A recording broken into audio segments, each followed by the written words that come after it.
যে এতটা লাকি হতে হওয়া যায়। দেখুন একেবারে মিডলে শেষ জোনটুকু পেয়ে গেছে জবরেকাররা। What a luckiest team man, what a luckiest team. First ম্যাচে কিভাবে শেষ জোন পেয়ে যাওয়া। Oh my goodness.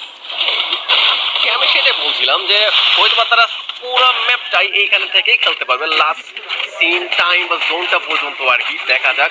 অলরেডি তো 11টা কিল লুফে নিতে সক্ষম হয়েছে, ডেঞ্জারে ব্যবহার করা হচ্ছে, এখান থেকে একটু বাঁচা লাগবে তাদের। বাট যেই পজিশন তারা হোল্ড করেছে তাদেরকে নকডাউন করা হলেও আরামসে টিমমেট তাদেরকে রিভাইভ দিতে পারবে। এই সুযোগটুকু এই সুবিধাটুকু তাদের রয়েছে। বাট স্পিরিট ওয়ানের হাতে বোধ হয় সেই সুবিধাটুকু নেই, ছিনিয়ে নিয়ে যাচ্ছে জো বেকার্স। এক এক করে প্রত্যেকটা মেম্বারকে নকডাউন হতে দেখতে পাচ্ছি। ইয়েস, এক এক করে সবাই নকডাউন। শুভ স্টিল অ্যালাইভ। জোনের ড্যামেজ থেকে বাঁচাটা মুশকিল শুভর জন্য। K4 এর ক্রাইম মোড আই গেস ওই কিলটা লুফে নিয়েছে। হায়ার স্কিল থেকে পজিশনে আই গেস